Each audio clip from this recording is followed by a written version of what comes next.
What's going on, people? Myke C-Town here in an episode of Records and Ramblings. Before we get into the records, let's do a little bit of rambling. So, for those of you that follow me on social media, you'll know that I had kind of a crazy, weird week. But while I was dealing with some fuck shit, I got some love from two people that I think are awesome. One being the homie Anthony Fantano. Who are the top 5 busiest music nerds besides yourself? Ones that come to mind are Deep Cuts, Myke C-Town, Nardwar, Cole over at the Dissect podcast. I will say Pad Chennington, and also a bonus, I'll say Finn McKenty. The other one being the homie Finn McKenty. For example, my friend Myke C-Town was one of the only people back then in hardcore that was into real death metal. Great guy, man, and does fucking awesome videos that makes an old dude like me learn some shit and at the same time feel nostalgic about some shit. And I just wanted to say thank you to both of you guys. You guys are both the shit. So, yeah, let's jump into some records. First record I want to show, this is the newest Beketh Nexehmu record, which, you know, I'm not even going to try to pronounce this shit, man. It's down there in the description section. Just go read it, all right? That's the name of the album down there. But, fuck. This is such a good record. And, so this was actually an older demo. I don't remember what year the demo was from. I think 2015, if I'm not mistaken. But yeah, Smarty Dethews actually re-recorded this material and released it last year. And had I heard it, of course, this would have been on my best of the year list. But I didn't get the record until, I don't know, maybe a few weeks back. So yeah, records are on black, won't bother showing you that. I haven't seen anybody show this on the YouTubes yet, so maybe White Filth Vinyl may have, I can't remember. But anyways, yeah, this is such a good record. And of course, they have a new logo. Their old logo is there, if you can see that. I don't know which one I like more. I like them both. They're both fucking tight. But yeah, I don't know, man. This is just great atmospheric raw black metal. Very, very cold black metal. When I think of cold black metal, I think of stuff like this, Passage Diver, stuff like that. But yeah, it's probably sold out by now. So if you didn't get it already, you're probably fucked. But if you do see this floating around, it is worth it. It's 3 records, and I think it's like an hour and a half worth of music, maybe longer. But, oh, it's so fucking good. The next record I'm going to show you, this is Chesky with the one-man band Broke Up. Yeah, y'all know how I feel about Chesky. I love this dude's music. But yeah, I already had this on CD, but I came across it at a really, really good price, and I couldn't pass it up. But this is the album that got me into Chesky. I can't remember how I came across them exactly. I think it was back in the days when Amazon had those lists that people could post, and I used to just dig through lists and find rappers on there. This is great hip hop with a really cool acoustic edge. God damn it, these fucking lights are so obnoxious. Yeah, that looks like just a white piece of paper, but it's not. It actually has lyrics on it. Such a fucking dope picture. I love that shit. Except that motherfucker right there. I don't know who he is, but he looks scary. I wouldn't test his gangster at all. But yeah, credits on there. White vinyl. But yeah, this is just a great record, man. It's a really diverse album. Some really powerful, emotional messaging and lyrics. The song Bad Jokes that's on here, yeah, that's still, God damn you, thank you. That's still one of my favorite Chesky songs. And he still plays it live, and it's still a crowd favorite. But I think this is actually out of print at this point, so you might not be able to get it anymore. But if you can, it's definitely worth it. The next record I'm going to show you, this is The Cure with Disintegration. Yeah, I've never talked about this album before, right? So yeah, this came in that huge pack with all of those records that one of, I'd call him a friend at this point, one of my friends, Nathan, sent me. But yeah, guys, I mean, what is there to say about my favorite album of all time? Yeah, this is just such a perfect album, but I won't go too deep into it because I actually have a video where I talk about this album in at length, so you can go check that out. But yeah, I've been listening to this album a lot lately. I don't know if you can see that, but those are lyrics on this very nice printed inner sleeve.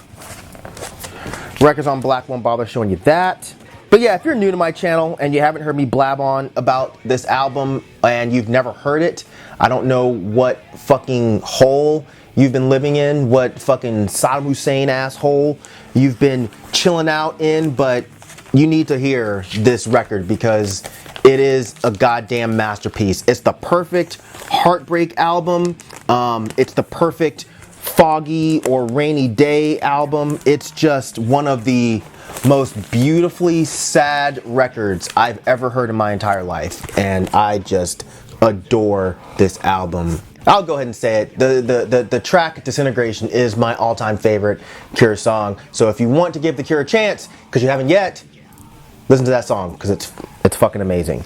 Next record I'm going to show you. I don't know if this is pronounced O or OH, but the record is called Market Values, and this was actually a gift as well. This one came from the awesome person Autumn, who does This Machine Kills Music, and I've talked about her channel before. If you're not sub to her, you should be. Her channel is great.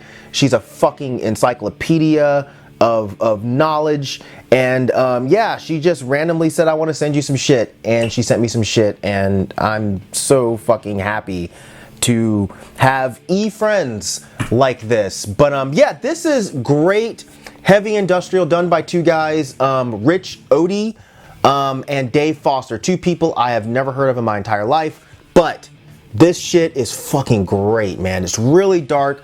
Some of it reminds me of the later Wumpscut stuff, while some of it actually reminds me of Dialect, production-wise at least. But yeah, it's all with some dude doing this kind of William Bennett ranting over it, and yeah, man, this is just so fucking good. So thank you so much, Autumn. You are amazing. She sent me some other stuff that I'm gonna show in another video because I want to show some other things here. Autumn, if you're watching, thank you so much. You are awesome. Next record I'm gonna show you, this is the Sombre Figures Blood Red Fog Split. I haven't seen anyone show this or talk about this, not on YouTube, not on Instagram or anything. Blood Red Fog, people know, God, I can't remember who they did a split with. That's kind of how I got put on to the band. I don't love them. I definitely think they're good. I've never picked up a full length by Blood Red Fog. They're sort of mid-paced black metal with some really good riffs, but nothing's ever stuck with me. I actually bought this for Sombre Figures, who is a Finnish black metal band. Fast, abrasive, raw, nasty. They're great. It's nothing new, nothing different, but it's still really, really good. It's limited to 300 copies, but you can easily get one. I see them all the time, cheap, but it's super duper duper worth it. Yeah, great stuff here. Oh, and the album is called Eternal Black Metal. Maybe that's why people aren't picking it up, because that's a really lame title for an album, but whatever, it's fucking great. So yeah, the rest of this video is going to be a little bit different. So I did a Q&A video a while back, and one of the questions that was left off was by my man Deuce, and he asked about me showing 7 inches, you know, because I don't show them very often. So yeah, I'm definitely going to get back into showing 7 inches because I have a lot. I have a lot of new stuff that I haven't shown yet at all. So yeah, and he also mentioned on Twitter that he'd been in a 90s hardcore mood. So I'm going to show some fucking 90s hardcore stuff. The first thing I'm going to show, this is the Amber Inn 7-inch. Amber Inn was an emo hardcore band from Sacramento, California, where I actually lived before I moved to Georgia. This came out in 1995, y'all. So it's one of the earlier emo bands that I'd say kind of help solidify the genre a bit. But yeah, there's some cool stuff that comes in here. There's an Abolition sticker that you probably can't see because of the fucking stupid lights. Insert, that's pretty cool. Records on black, won't bother showing you that. But yeah, just a really solid emo hardcore band, really driving guitar parts. But yeah, I'm so glad this sound is coming back, that like younger kids are like starting to pick up on this and play in bands that kind of emulate this sound. I think that's fucking cool. But yeah, the guys from Amber Inn were also in a band called Sinker, which once they broke up, they formed Amber Inn, and then some of the guys formed a band called Indian Summer. And yeah, I'm gonna show an Indian Summer record. This is the Indian Summer Embassy split. Indian Summer were a really, really weird band. The music is very soft and frail, but the vocals are weird as fuck. Like most of the emo bands back then, the singer couldn't sing for shit. He kind of had that crackly, kind of whiny voice, but it just works with this kind of music. And when they get heavy, it's just so fucking good. I'm not sure who I like more between Indian Summer and Amber Inn, but they're both just so good. And these weird fucking layouts, man, like punk hardcore bands don't do shit like this anymore. And the actual image there is like splattered on the 7-inch bag. Embassy was an emo band also from California, a bit more aggressive. At times they remind me of Moss Icon because they're a little weird, but they're really good as well. Anyways, the last record I'm going to show in this edition of Records and Ramblings, this is Mean Season with Bleed to Me. So what is special about this is one of the very first 7-inches that I ever got, you guys. This came out back in 1993 and it absolutely blew my mind. I got this and Unbroken's and 7-inch at the same time as a gift from a friend. His name's Cole. Putting this on seriously takes me back to high school, back when I was discovering all of this music, when I was discovering punk and hardcore, and yeah, man, it was just a special time. But yeah, this was a really heavy metallic hardcore band with a really unique vocalist. A lot of people don't like his vocals. I think his vocals were fucking great, and the riffs themselves were fucking great. I'm sure they were fairly popular back in the day, but I just don't think they get talked about enough. You know, I think these guys should get talked about in the same breath as bands like Unbroken and Outspoken and bands like that. But yeah, this is a great 7-inch. I'm sure you can still get it if you gave a shit to try to find it, but you know, I like having all of these old school hardcore 7-inches still with me because so many of my friends got rid of all of their shit. But yeah, Mean Season, Bleed to Me 7-inch, they're full length, fucking incredible. If you've not heard that, get on it. But yeah, that's gonna do it for this edition of Records and Ramblings. Hopefully you guys enjoyed it. As usual, thank you for living, thank you for loving, thank you for being you, and I'll see you guys next time. All right? Peace out, boy!